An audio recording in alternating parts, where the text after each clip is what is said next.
Graeme Davison from Qualcomm. The most important car here for the FormulaE. Indeed. Yeah. How far is the progress of the dynamic charging? So Qualcomm has been working on our research on dynamic charging now for about a year and a bit. You know, it's been a major part of the research program. It's always been part of our vision of static through semi-dynamic through full dynamic charging.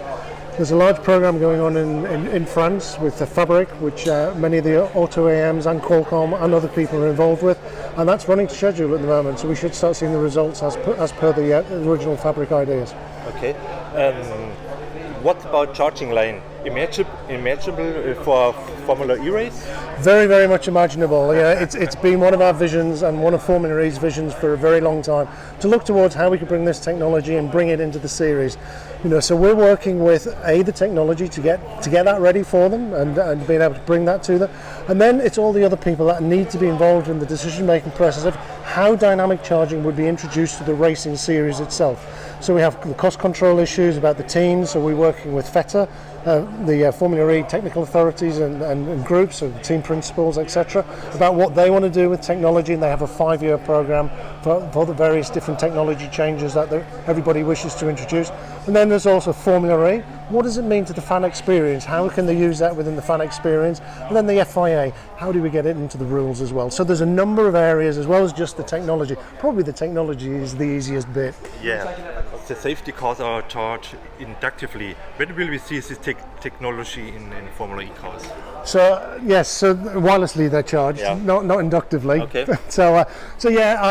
We're looking at what we can do to bring wireless charging to the FormulaE cars. Obviously, we don't want to get into the way of the racing series, so we've started an evaluation as to how we could put wireless charging onto the show cars, the cars that are owned by FormulaE themselves, or in other chassis that we could use as well. So there's a number of areas that we're looking at. So we've done the start of the evaluation of what composites are used, what materials are used, what space we've got to use with, because obviously the FormulaE cars are a lot smaller and very, very differently laid out to a commercial car that we drive. So we kicked that program off a couple of months ago, and we're actively working on getting that done as soon as possible. I'd love to see it perhaps for something within Series 3 timescales. Okay. Is inductive and dynamic charging the future of e-mobility or e-cars?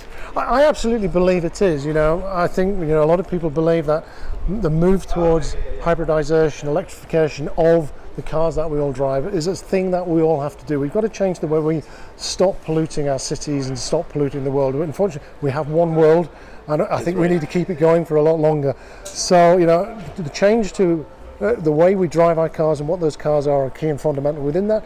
Also the way people would interact with their vehicle. There's a lot of talk about autonomous driving and semi-autonomous driving as well. If you've got a fully autonomous vehicle, wireless charging is a fundamental part of that autonomous vehicle. An autonomous vehicle needs to drive along, park itself and charge. It's not going to be able to get out of the car itself and plug itself in. So wireless charging, fundamental part of those kinds of futures. Is there any Qualcomm products experience created by FormulaE? Yeah, we've taken a lot of knowledge back from FormulaE. We took prototype product and post-prototype product that we are making available to the OEMs for them to do their testing.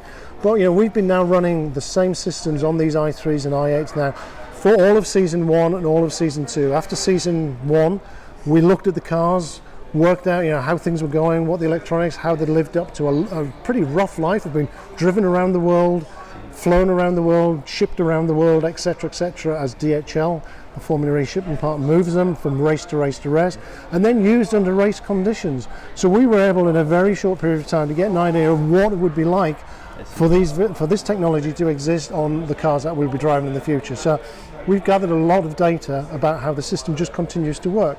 The other thing that we've gathered is just the simplicity of use. The guys turn up to get the garage, they get given the power. 5 minutes later, they put the pad on the ground, they're plugging in, and they're charging the cars. The setup is literally that simple. So we've learned a lot about that, and we've learned a lot about the robustness of the system. Okay. Last question.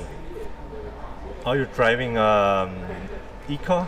I do, yes. I've driven plug-in hybrids and battery electric vehicles for the last 2 years of my life. Okay. Mr. Davison, thank you very much for your time and for the interview. Thank you very much. My pleasure.